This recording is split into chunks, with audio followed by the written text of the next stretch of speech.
सभी को मेरा नमस्कार। आज हम बीए द्वितीय वर्ष के मानव भूगोल के द्वितीय मानव भूगोल का अर्थात भूगोल के द्वितीय पेपर का अध्ययन करने जा रहे हैं। इसमें हमारा आज का जो टॉपिक है वो है जनसंख्या का स्थानांतरण।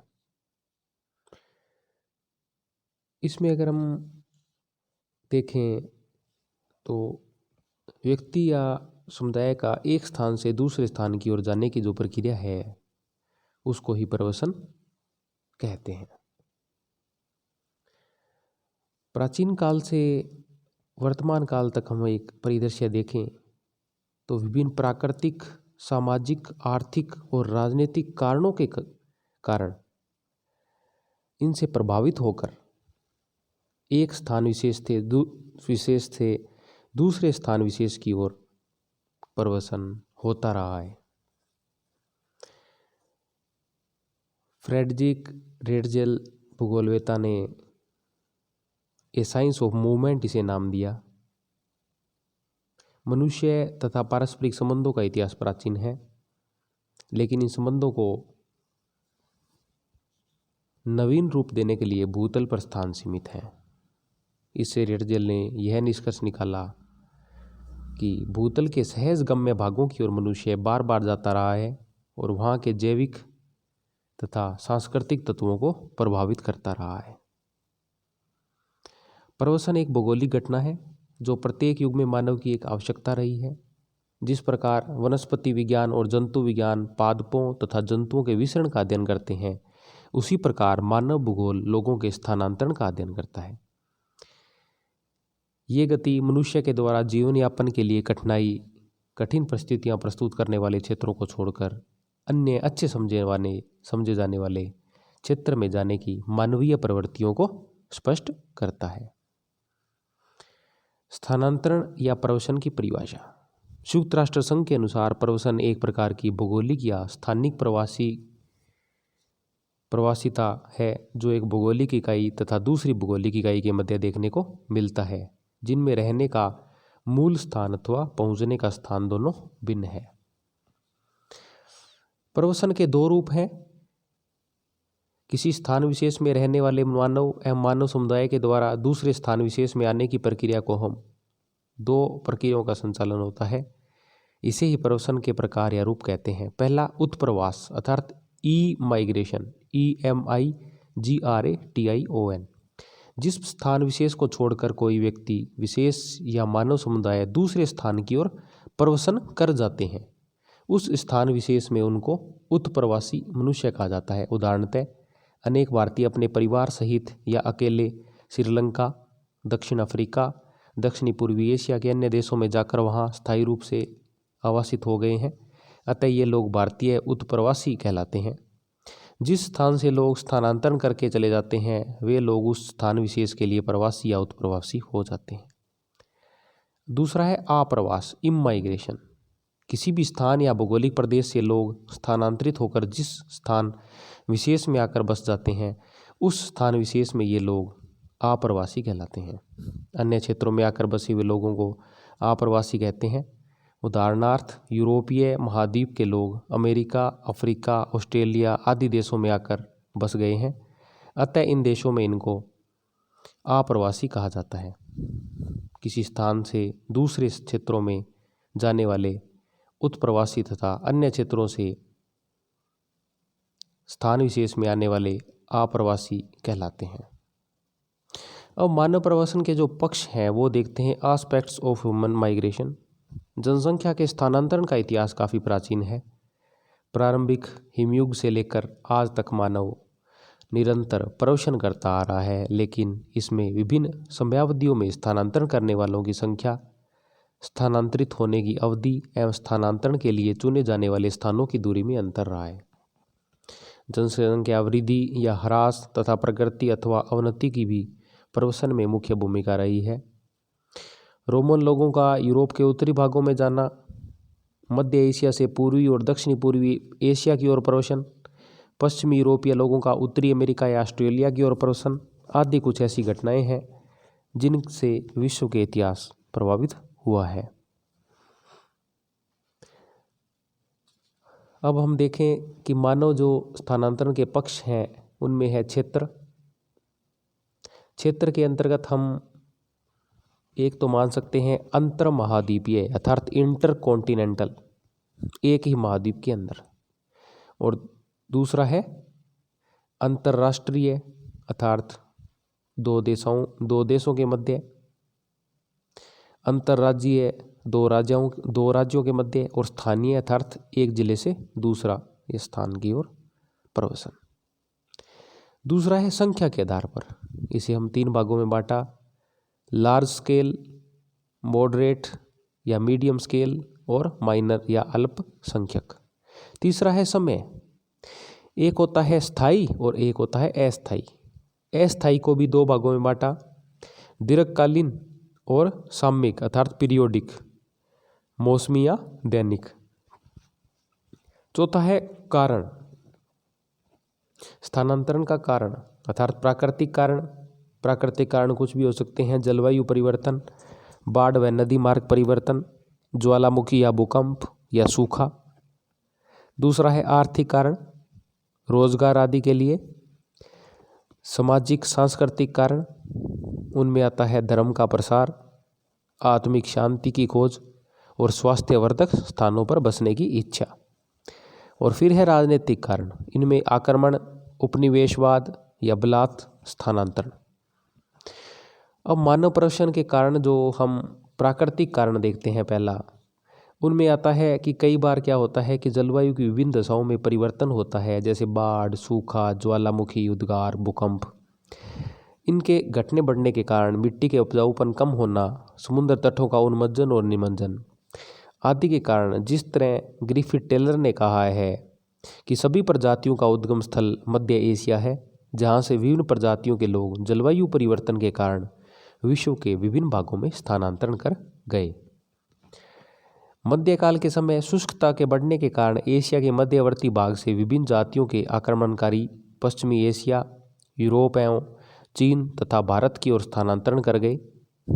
जलवायु दशाओं की उत्तमता के कारण ही उत्तरी गोलार्ध में उत्तरी अमेरिका, यूरोप के पश्चिमी भाग, भूमध्य सागरीय क्षेत्र तथा पूर्वी एशिया के प्रदेशों की ओर मनुष्य जाकर बस गया है। इसके अतिरिक्त बाढ़, सूखा के कारण भी बड़े पैमाने पर जनसंख्या का स्थानांतरण हुआ है।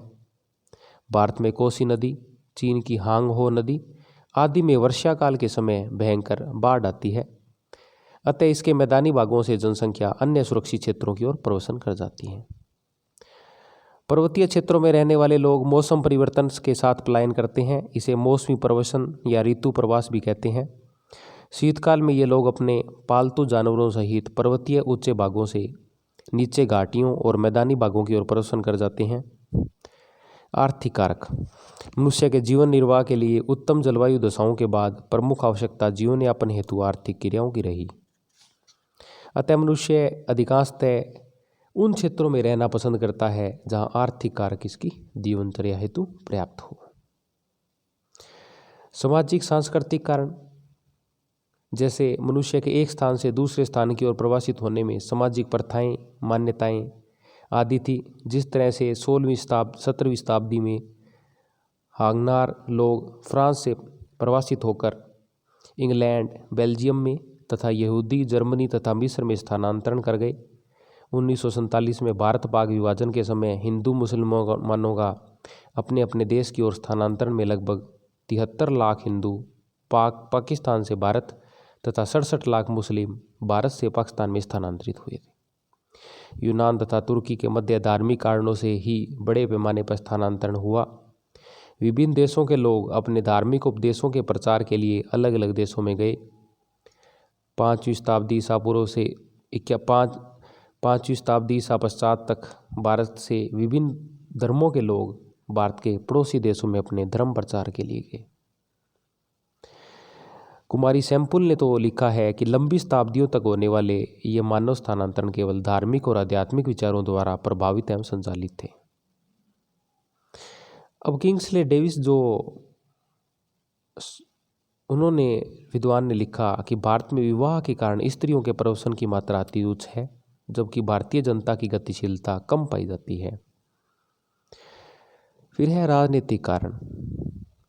राजनीतिक कारणों में आक्रमण, विजय, नए देशों में उपनिवेशवाद की स्थापना और मजदूरी करने हेतु आदि प्रमुख कारण हैं, जिनके परिणाम स्वरूप जनसमूह का एक देश से दूसरे देश की ओर प्रवसन होता है। प्राचीन काल में सिकंदर, महमूद गजनवी, मोहम्मद गोरी, बाबर, चंगेज खां आदि के द्वारा भारत पर आक्रमण होने से यहाँ के लोग सुरक्षित स्थानों की ओर चले गए।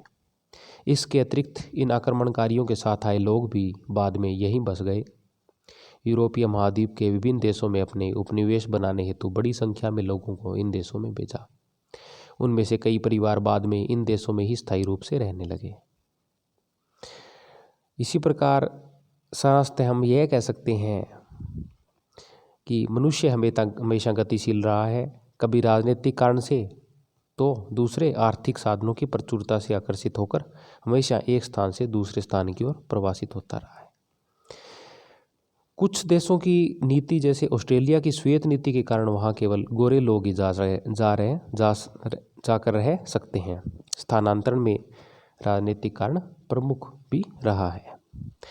अब प्रवसन के प्रकार जो हमने पहले अध्ययन किए, अंतर्राष्ट्रीय प्रवसन, इसमें एक महाद्वीप से दूसरे महाद्वीप में जो प्रवसन होता है उनमें रोजगार प्राप्ति का जो मुख्य कारण है। इनमें होता है यूरोपीय प्रवसन। यूरोप महाद्वीप के उत्तरी पश्चिम भाग के लोग दूसरे देशों की ओर प्रवसन में सबसे अग्रणी रहे हैं। इस क्षेत्र के लोग समुद्री यात्राओं से भी दूसरे देशों में गए। जिस तरह हमने देखा कि उपनिवेशवाद के कारण भारत में ब्रिटिश लोग इसी प्रकार यहाँ पर प्रवसन कर आए थे। इस तरह उष्णकटिबंधीय क्षेत्र, जहाँ पर यूरोपीय देशों लोगों ने जाकर कपास, गन्ना, गरम मसाले, तंबाकू आदि के व्यापारिक फसलों का उत्पादन प्रारंभ किया और यहाँ पर इन्हीं बगानों में मजदूरी करवाने के लिए यूरोपीय लोग अन्य देशों से बंधुआ मजदूर को पकड़कर लाते थे। शीतोष्णकटिबंधीय क्षेत्रों अर्थात यहाँ पर उत्तरी अमेरिका, कनाडा, दक्षिण अफ्रीका, ऑस्ट्रेलिया, न्यूजीलैंड आदि शीतोष्णकटिबंधीय क्षेत्रों में जो लोग हैं यूरोपीय लोग आए, किंतु यहाँ पर इनकी संख्या विरल रही। इसी प्रकार हम एशियाई देशों से जो प्रवसन है, विभिन्न मानवशास्त्रियों का विचार है कि मानव प्रजाति का जो उद्गम स्थल है वो मध्य एशिया ही रहा और यहाँ से विभिन्न प्रजातियाँ अपने अन्यत्र विस्तृत हुई हैं। इसी प्रकार अंतर्देशीय आंतरिक प्रवसन होता है। उसमें अंतर प्रांत अर्थात एक प्रांत से दूसरे प्रांत अर्थात अन्य राज्यों के लोग दिल्ली में, कलकत्ता में अर्थात मुख्य महानगरों में जाकर रोजगार के लिए जाते हैं, तो अंतर प्रांतीय प्रवसन है। स्थानीय प्रवसन अर्थात चिकित्सा, शिक्षा, स्वास्थ्य आदि के लिए जो जाते हैं वो स्थानीय प्रवसन है। और मौसमी या सामयिक जो प्रवसन है, सीजनल या पीरियोडिक माइग्रेशन, इसमें एक निश्चित समयावधि के अंतर्गत जो क्रिया होती है अर्थात गन्ने से चीनी बनाने का जो कार्य है वो केवल कुछ ही महीने होता है। इसलिए फसलों की गुड़ाई, कटाई, छटाई आदि कार्यों के लिए मजदूर है जो अन्य राज्यों से गन्ना उत्पादक क्षेत्रों में चले जाते हैं और फिर वापस अपने क्षेत्रों में आ जाते हैं। इसी प्रकार जो चलवासी पशुचारण करते हैं वो ग्रीष्म ऋतु में उच्च पर्वतीय क्षेत्रों पर, किंतु शीतकाल में वापस निम्न पर्वतीय क्षेत्रों में आ जाते हैं। इसी प्रकार प्रवसन के जो प्रभाव हैं उनमें देखा कि जहाँ पर प्रवसन होता है वहाँ पर जनसंख्या उत्प्रवास होता है, वहाँ पर जनसंख्या का कम, और जहाँ पर अप्रवास होता है, इमाइग्रेशन होता है, वहाँ पर जनसंख्या का दबाव बढ़ता है। इससे वहाँ पर जनसंख्या पर दबाव, बेरोजगारी, निर्धनता और धीरे धीरे आदि समस्याएं बढ़ती जाती है। इसी प्रकार अन्य भी कारण है जो प्रवसन को प्रभावित करते हैं। अतः आज हमने प्रवसन के बारे में अध्ययन किया। इसे आप PDF नोट्स के रूप में जो आपको भेजे हैं उनको अध्ययन करें और अगर कुछ समझ में नहीं आ रहा है तो आप मैसेज के द्वारा अवगत कराएं, जिससे आपकी समस्या का समाधान हो सके।